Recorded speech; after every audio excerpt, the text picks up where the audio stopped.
नमस्कार, स्वागत है आप सभी का डीडी न्यूज के इस खास बुलेटिन एक्सप्रेस 100 जहां हम आपके लिए लेकर आते हैं राजनीति, मनोरंजन, देश, दुनिया, खेल और व्यापार जगत की सभी बड़ी खबरों को एक्सप्रेस यानी फटाफट अंदाज में। मैं हूं चंद्रशेखर जोशी। तो आइए शुरू करते हैं तेज खबरों का सिलसिला। प्रधानमंत्री नरेंद्र मोदी ने आज वीडियो कॉन्फ्रेंसिंग के माध्यम से इन्फिनिटी फोरम के दूसरे संस्करण को संबोधित किया। अंतर्राष्ट्रीय वित्तीय सेवा केंद्र प्राधिकरण और गिफ्ट सिटी ने इस कार्यक्रम की मेजबानी की। कार्यक्रम को संबोधित करते हुए प्रधानमंत्री ने भारत की विकास गाथा का जिक्र किया और कहा कि भारतीय अर्थव्यवस्था ने इस वित्तीय वर्ष के पहले 6 महीनों में ही 7.7% की दर से प्रगति की है। प्रधानमंत्री ने कहा कि आज पूरी दुनिया भारत से उम्मीदें लगाए हुए है और ये भारत की मजबूत होती अर्थव्यवस्था और पिछले 10 वर्षों में किए गए परिवर्तनकारी सुधारों का प्रतिबिंब है। प्रधानमंत्री ने जलवायु परिवर्तन का जिक्र करते हुए कहा कि विश्व के सामने खड़ी सबसे बड़ी चुनौतियों में से एक जलवायु परिवर्तन है। भारत भी इन चिंताओं को कम नहीं आंकता है, इसको लेकर हम सचेत हैं। प्रधानमंत्री मोदी ने विकसित भारत का संकल्प को दोहराते हुए कहा, अगले कुछ वर्षों में भारत दुनिया की तीसरी सबसे बड़ी अर्थव्यवस्था और 2047 तक भारत विकसित देश बन जाएगा। प्रधानमंत्री नरेंद्र मोदी ने वीडियो कॉन्फ्रेंसिंग के माध्यम से विकसित भारत संकल्प यात्रा के लाभार्थियों के साथ भी संवाद किया। देश भर से हजारों लाभार्थी कार्यक्रम में वर्चुअल रूप से शामिल हुए। पीएम मोदी ने कहा, विकसित भारत संकल्प यात्रा ऐसे लोगों तक पहुंचने का बहुत बड़ा माध्यम बनी है जो अब तक सरकार की योजनाओं से नहीं जुड़ पाए। उन्होंने कहा, सबके प्रयासों से ही भारत विकसित राष्ट्र बनेगा। पीएम मोदी ने कहा, देश के हर कोने में मोदी की गारंटी वाली गाड़ी को लेकर खासा उत्साह है, खासकर महिलाओं में। पीएम ने कहा, गरीबों को 4 करोड़ से अधिक घर मिले हैं, जिसमें से 70% घर महिलाओं के नाम पर हैं। प्रधानमंत्री ने फिट इंडिया का आह्वान करते हुए दैनिक दिनचर्या को स्वस्थ बनाने की बात कही। पीएम ने कहा, देश का हर गरीब, देश की हर माता, बहन, बेटी, देश का हर किसान और हर युवा उनके लिए वीआईपी है। उपराष्ट्रपति जगदीप धनखड़ ने राजस्थान स्थित बांसवाड़ा में मां त्रिपुरा सुंदरी मंदिर में पूजा अर्चना की। इस दौरान मंदिर ट्रस्ट के पदाधिकारियों ने उनका अभिनंदन किया। उपराष्ट्रपति ने बांसवाड़ा में गोविंद गुरु जनजातीय विश्वविद्यालय के विद्यार्थियों एवं शिक्षकों के साथ संवाद किया। इस दौरान उन्होंने छात्रों से शिक्षा पर जोर देने का आह्वान किया। उन्होंने कहा, शिक्षा से बड़ा माध्यम कोई नहीं है जो समाज में परिवर्तन ला सके। उपराष्ट्रपति ने आज गुरुग्राम में विकलांगता पर 10वें राष्ट्रीय सम्मेलन को संबोधित करते हुए दिव्यांगजनों को सहानुभूति का पात्र नहीं माना जाना चाहिए, ये कहा बल्कि उन्हें उनके ज्ञान, कौशल, रुझान और विशेषज्ञता का भंडार माना जाना चाहिए। केंद्रीय गृह मंत्री अमित शाह ने आज देहरादून में उत्तराखंड ग्लोबल इन्वेस्टर्स समिट 2023 के समापन सत्र को संबोधित किया। उन्होंने मुख्यमंत्री धामी को सफल सिलकियारा ऑपरेशन के लिए सराहा। केंद्रीय गृह मंत्री अमित शाह ने भ्रष्टाचार पर कड़ा प्रहार किया। उन्होंने कहा, भ्रष्टाचारियों को बख्शा नहीं जाएगा। मुख्यमंत्री पुष्कर सिंह धामी ने सिलकियारा मिशन में गृह मंत्री की तरफ से मिले सहयोग का आभार जताया। रक्षा मंत्री राजनाथ सिंह ने आज नई दिल्ली में फिक्की के वार्षिक सम्मेलन और 96वीं वार्षिक आम बैठक को संबोधित किया। उन्होंने कहा, भारत दुनिया की सबसे तेजी से बढ़ रही अर्थव्यवस्था है। रक्षा क्षेत्र के बारे में बात करते हुए राजनाथ सिंह ने कहा कि सैनिक स्कूल में लड़कियों का प्रवेश शुरू हो गया है और सेना, वायुसेना और नौसेना की महिला अधिकारी भी राष्ट्रीय रक्षा अकादमी में प्रशिक्षण ले रही हैं। विदेश मंत्री डॉक्टर एस जयशंकर ने दुबई में भारतीय छात्रों और युवा कर्मियों के साथ बातचीत की। विदेश मंत्री ने कहा कि युवा अमृतकाल में विकसित भारत की गौरव यात्रा में महत्वपूर्ण भूमिका निभा सकते हैं। केंद्रीय पर्यावरण, वन और जलवायु परिवर्तन मंत्री भूपेंद्र यादव ने आज संयुक्त अरब अमीरात में COP28 में भारत का वक्तव्य प्रस्तुत किया। उन्होंने जलवायु परिवर्तन के खिलाफ वैश्विक लड़ाई में भारत की सक्रिय भूमिका पर प्रकाश डाला। केंद्रीय सूचना एवं प्रसारण मंत्री अनुराग सिंह ठाकुर ने कहा कि विकसित भारत संकल्प यात्रा के माध्यम से देश भर में केंद्र सरकार की योजनाओं के लाभ के बारे में लोगों को जागरूक किया जा रहा है। केंद्रीय मंत्री स्मृति ईरानी ने कहा कि देश की जनता विकसित भारत को बनाने के लिए उतनी ही संकल्पित है जितना कि प्रधानमंत्री नरेंद्र मोदी। विकसित भारत संकल्प यात्रा के तहत लद्दाख के कारगिल के चुलीचान और गारकोन पंचायत में कार्यक्रम का आयोजन किया गया। कार्यक्रम में विभिन्न विभागों के अधिकारियों के साथ साथ प्रतिनिधि भी शामिल हुए। मणिपुर में विकसित भारत संकल्प यात्रा पहुंचने पर लोगों में जबरदस्त उत्साह दिखा। यात्रा का उद्देश्य केंद्र सरकार की प्रमुख योजनाओं के बारे में लोगों को सूचित करना और उन्हें सशक्त बनाना है। केंद्रीय मंत्री जनरल वीके सिंह उत्तर प्रदेश के गाजियाबाद में विकसित भारत संकल्प यात्रा में शामिल हुए। उन्होंने कहा कि प्रधानमंत्री नरेंद्र मोदी का संकल्प है कि देश के जन जन तक विकास योजनाओं का फायदा पहुंचे। केंद्रीय आवासन और शहरी कार्य राज्य मंत्री कौशल किशोर ने आज लखनऊ में विकसित भारत संकल्प यात्रा में हिस्सा लिया। इस मौके पर उन्होंने लोगों को विकसित भारत की शपथ दिलाई। विकसित भारत संकल्प यात्रा राजस्थान के जोधपुर पहुंची। कार्यक्रम में केंद्रीय जल शक्ति मंत्री गजेंद्र सिंह शेखावत शामिल हुए। इस दौरान उन्होंने कहा कि प्रधानमंत्री मोदी के नेतृत्व में देश तेजी से प्रगति कर रहा है। जम्मू कश्मीर के उधमपुर में विकसित भारत संकल्प यात्रा को लेकर भारी उत्साह है। केंद्रीय मंत्री डॉक्टर जितेंद्र सिंह ने यात्रा में हिस्सा लिया और लोगों को विकसित भारत की शपथ दिलाई। झारखंड से कांग्रेस के राज्यसभा सदस्य धीरज प्रसाद साहू के घर और कार्यालयों पर आयकर विभाग की छापेमारी बीते 72 घंटों से जारी है। इस दौरान 300 करोड़ से अधिक की नकदी बरामद की जा चुकी है। भाजपा ने भ्रष्टाचार में लिप्त कांग्रेस सांसद धीरज साहू के राहुल गांधी के करीबी होने पर निशाना साधा। साथ ही कांग्रेस के वरिष्ठ नेताओं के इस मामले पर चुप्पी साधने को लेकर भी सवाल किए। केंद्रीय राज्य मंत्री राजीव चंद्रशेखर ने आज चेन्नई में चक्रवात मिगजॉम से प्रभावित क्षेत्रों का दौरा किया और प्रभावित लोगों से बातचीत की। राजीव चंद्रशेखर ने कहा कि प्रधानमंत्री नरेंद्र मोदी इस तबाही से बहुत दुखी हैं। बाढ़ की स्थिति से निपटने के लिए केंद्र सरकार ने लगभग 1000 करोड़ रुपए आवंटित किए हैं। असम के मुख्यमंत्री हेमंत बिस्वा शर्मा ने राज्य को म्यांमार का हिस्सा बताने पर कपिल सिब्बल पर पलटवार करते हुए कहा कि अगर उन्हें इतिहास की जानकारी नहीं है तो उन्हें नहीं बोलना चाहिए। असम कभी भी म्यांमार का हिस्सा नहीं था। कांग्रेस ने मध्य प्रदेश और छत्तीसगढ़ चुनावों में मिली हार की समीक्षा बैठक की। पार्टी के नेताओं के अनुसार दोनों राज्यों के लोगों का मन जीतने में कहां कमियां रहीं, इसके ऊपर खुले मन से आत्ममंथन किया गया। मध्य प्रदेश, छत्तीसगढ़ और राजस्थान में सरकार गठन की तैयारियां हुई तेज। छत्तीसगढ़ में रविवार जबकि मध्य प्रदेश और राजस्थान में सोमवार को होगी भाजपा विधायक दल की बैठक।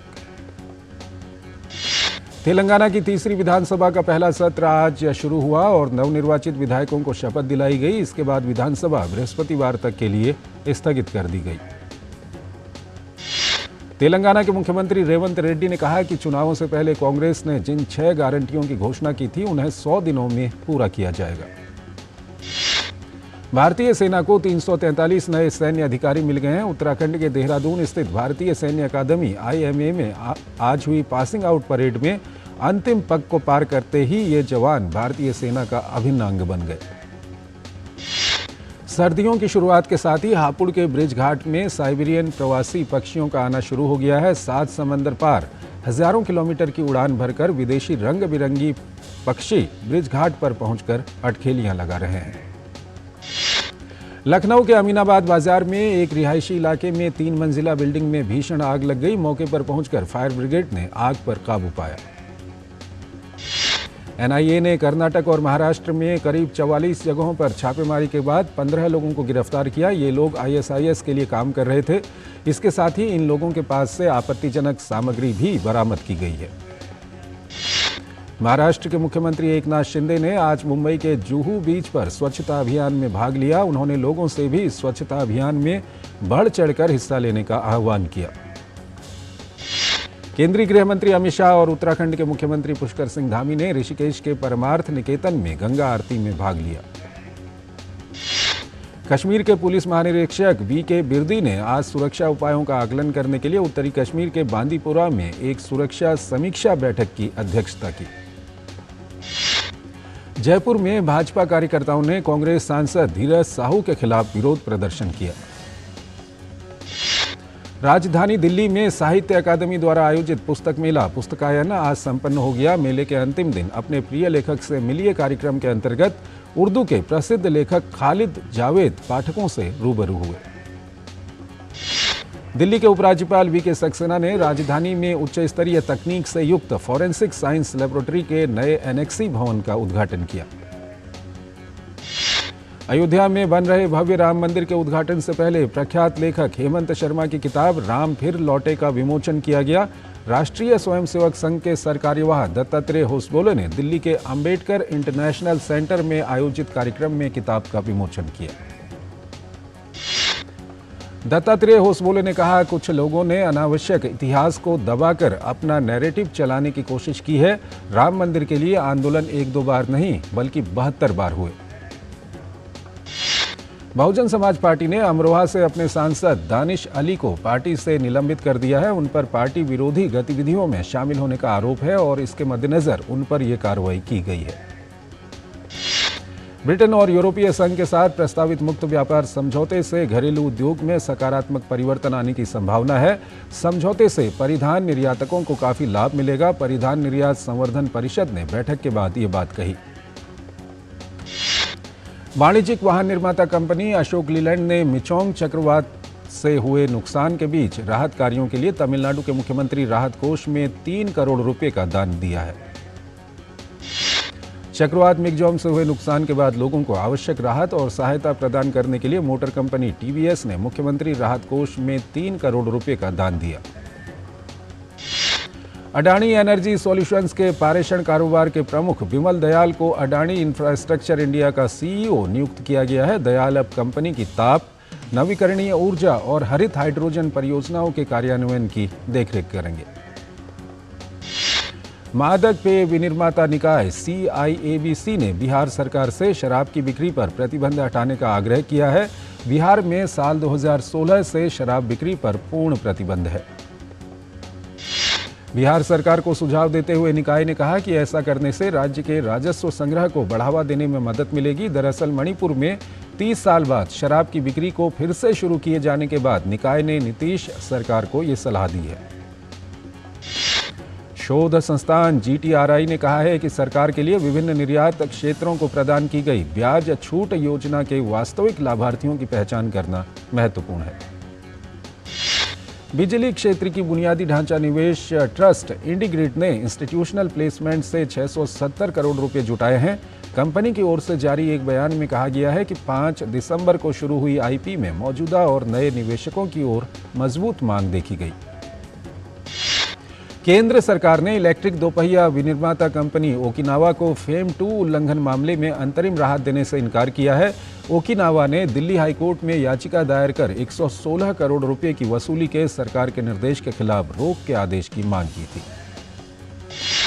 ई गवर्नेंस 2024 के लिए राष्ट्रीय पुरस्कार के लिए वेब पोर्टल को लाइव कर दिया गया है। इच्छुक उम्मीदवार 29 दिसंबर तक इसके जरिए पंजीकरण कर सकते हैं।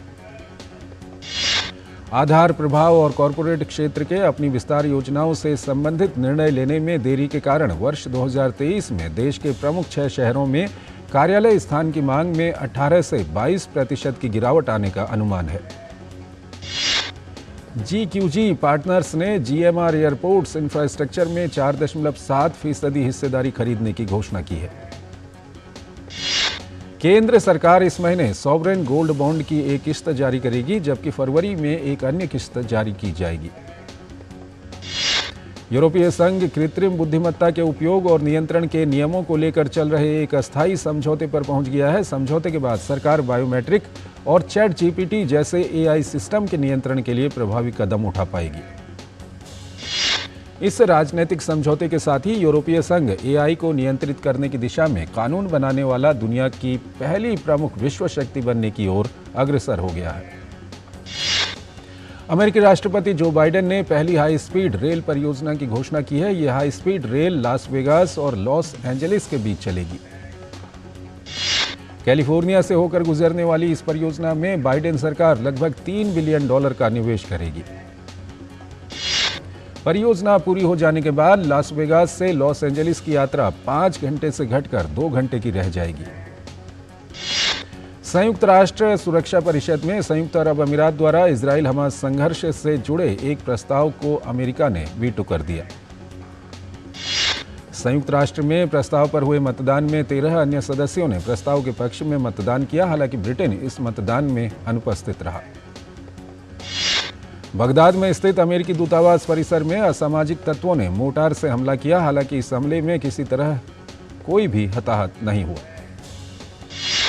अपनी सीमा पर हुए हमले के जवाब में इजरायली सेना ने लेबनान में हिजबुल्लाह की एक निगरानी चौकी को निशाना बनाते हुए इसे नष्ट कर दिया। जर्मनी के चांसलर ओलाफ सोल्ज अपनी पार्टी के सदस्यों को संबोधित करते हुए कह रहे हैं कि जर्मनी अपने सहयोगी देश यूक्रेन के लिए समर्थन जारी रखेगा और यदि जरूरत हुई तो इसे आगे भी बढ़ाएगा। सोल्ज ने कहा कि जर्मनी में रह रहे यूक्रेनी शरणार्थियों के लिए उनकी सरकार ने जो काम किया है उस पर उन्हें गर्व है। इटली के टिवोली शहर में एक अस्पताल में आग लग जाने के कारण 3 बुजुर्गों की जलकर मौत हो गई, जबकि कई लोग घायल हो गए। मलेशिया में खेले जा रहे पुरुषों के जूनियर हॉकी विश्व कप में भारत ने क्वार्टर फाइनल में स्थान बना लिया है। आखिरी ग्रुप दौर के मुकाबले में भारत ने कनाडा को 10-1 के बड़े अंतर से हरा दिया है। इस जीत के साथ भारत ने प्रतियोगिता के क्वार्टर फाइनल में स्थान बना लिया है। भारत के लिए आदित्य अर्जुन, रोहित और अमनदीप ने 2-2 गोल करने में सफलता पाई। वहीं विष्णुकांत सिंह, राजिंदर सिंह, सौरभ आनंद और उत्तम सिंह ने 1-1 गोल किए। दक्षिण अफ्रीका के दौरे पर गई भारतीय क्रिकेट टीम कल डरबन के किंग्समीड स्टेडियम मैदान पर 3 T20 सीरीज का पहला मुकाबला खेलने उतरेगी। टीम इंडिया की कमान सूर्य कुमार यादव को दी गई है। भारत और दक्षिण अफ्रीका के बीच अब तक 24 T20 मैच खेले जा चुके हैं, जिसमें टीम इंडिया ने 13 और अफ्रीका ने 10 मुकाबलों में जीत हासिल की है। किंग्समीड स्टेडियम में भारतीय टीम ने 3 मुकाबले खेले हैं और सभी में जीत हासिल की है। दिग्गज मैग लैनिंग के संन्यास लेने के बाद एलिसा हीली को ऑस्ट्रेलिया महिला क्रिकेट टीम की सभी प्रारूपों में पूर्णकालिक कप्तान नियुक्त किया गया है। 2024 महिला प्रीमियर लीग के लिए खिलाड़ियों का आज ऑक्शन हुआ। एनाबेल सदरलैंड और काशवी गौतम को 2-2 करोड़ रुपए मिले हैं। ये खिलाड़ी नीलामी में सबसे महंगी प्लेयर बनी है। वहीं वृंदा दिनेश को 1.5 करोड़ रुपए मिले। इस बार फ्रेंचाइजी ने 30 खिलाड़ियों को खरीदा। इनमें 9 विदेश और 21 भारतीय खिलाड़ी शामिल रहीं। नीलामी प्रक्रिया में फ्रेंचाइजी ने 30 प्लेयर्स पर 12.75 करोड़ रुपए खर्च किए। न्यूजीलैंड ने दूसरे टेस्ट मैच में बांग्लादेश को 4 विकेट से हरा दिया है। जीत के लिए मिले 137 रन के लक्ष्य को न्यूजीलैंड ने फिलिप्स और सेंटनर की साझेदारी की बदौलत हासिल कर लिया। पहले खेलो इंडिया पैरा गेम्स की राजधानी दिल्ली में रविवार से शुरुआत होने जा रही है। प्रतियोगिता में सर्विसेज स्पोर्ट्स कंट्रोल बोर्ड सहित 32 राज्यों एवं केंद्र शासित प्रदेशों के 1400 से अधिक प्रतिभागियों के भाग लेने की उम्मीद है। खेल स्पर्धाएं 3 साई स्टेडियम में आयोजित होंगी। पैरा एथलेटिक्स, पैरा निशानेबाजी, पैरा तीरंदाजी, para football, para badminton, para table tennis और पैरा भारोत्तोलन सहित 7 स्पर्धाओं का आयोजन होगा। भारतीय कुश्ती महासंघ के चुनाव 21 दिसंबर को होंगे और उसी दिन नतीजों की भी घोषणा कर दी जाएगी। निर्वाचन अधिकारी जस्टिस रिटायर्ड MM कुमार के कार्यालय द्वारा जारी बयान में कहा गया है कि मतदान, मतगणना और नतीजों की घोषणा एक ही दिन होगी। चुनाव के नतीजे पंजाब और हरियाणा उच्च न्यायालय में लंबित रिट याचिका के नतीजे पर निर्भर होंगे। चुनाव आमसभा की विशेष बैठक के दौरान होंगे और 7 अगस्त को बनाई गई मतदाता सूची के अनुरूप होंगे। रूसी एथलीटों को लेकर अंतर्राष्ट्रीय ओलंपिक समिति ने बड़ा फैसला लेते हुए कहा है कि जिन एथलीटों ने ओलंपिक के लिए क्वालिफाई किया है वो तटस्थ रहते हुए बिना झंडे के पेरिस ओलंपिक 2024 में भाग ले सकते हैं। ब्रिटेन की टेनिस खिलाड़ी एमा राडुकानु जनवरी के पहले सप्ताह में टेनिस टूर पर वापसी करेंगी। 2021 की US ओपन चैंपियन राडुकानु अप्रैल के बाद से कोर्ट से दूर हैं। दोनों हाथ और बाएं टखने की सर्जरी कराने के बाद वो पूरी तरह फिट नहीं हो सकी थी। निक किर्गियोस को अगले साल जनवरी में होने वाले साल के पहले ग्रैंड स्लैम ऑस्ट्रेलिया ओपन में नहीं खेलने का फैसला उन्होंने किया है। लंबे समय से चोट के कारण कोर्ट से दूर चल रहे किर्गियोस ने पूरी तरह से फिट नहीं होने के कारण यह फैसला किया है। मराठी फिल्म महापरिनिर्वाण का टीजर जारी हो गया है। ये फिल्म बाबा साहेब के महापरिनिर्वाण दिवस को अपने कैमरे में कैद करने वाले नामदेव राव वाडकर की जीवन पर आधारित है। हॉलीवुड के मशहूर अभिनेता रेयान ओनील का निधन हो गया है। ओनील काफी समय से कैंसर से जूझ रहे थे। रणबीर कपूर की फिल्म एनिमल रिलीजिंग के दूसरे शुक्रवार को सबसे ज्यादा कमाई करने वाली हिंदी फिल्म बन गई है। रिलीजिंग के 8वें दिन फिल्म ने बॉक्स ऑफिस पर 21 करोड़ 56 लाख रुपए का कारोबार किया। फिल्म लियो में नजर आ चुके अभिनेता मंसूर अली खान ने तमिल एक्ट्रेस त्रिशा कृष्णन, खुशबू सुंदर और एक्टर चिरंजीवी पर मानहानि का मुकदमा दर्ज किया है। मंसूर ने अपने खिलाफ सोशल मीडिया पर की गई अपमानजनक टिप्पणी के बाद ये कदम उठाया।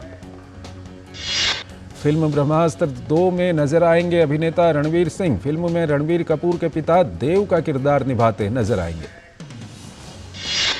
चर्चित शो मास्टर शेफ इंडिया को 8 हफ्तों बाद अब अपना विजेता मिल गया। शो में दुनिया भर के प्रतिभागियों के बीच मैंगलोर के रहने वाले मोहम्मद आशिक ने अपनी बेहतरीन कुकिंग स्किल से शो की ट्रॉफी को अपने नाम किया।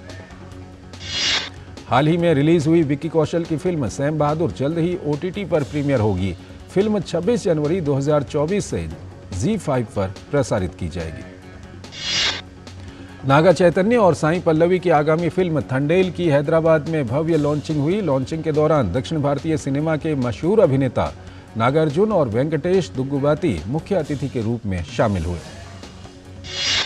अभिनेता शाहरुख खान ने अपनी आगामी फिल्म डंकी के लिए हाल ही में दुबई में एक गाने की शूटिंग की। दुबई में शूट हुए इस आइटम डांस नंबर को फिल्म के प्रमोशन के लिए उपयोग में लाया जाएगा।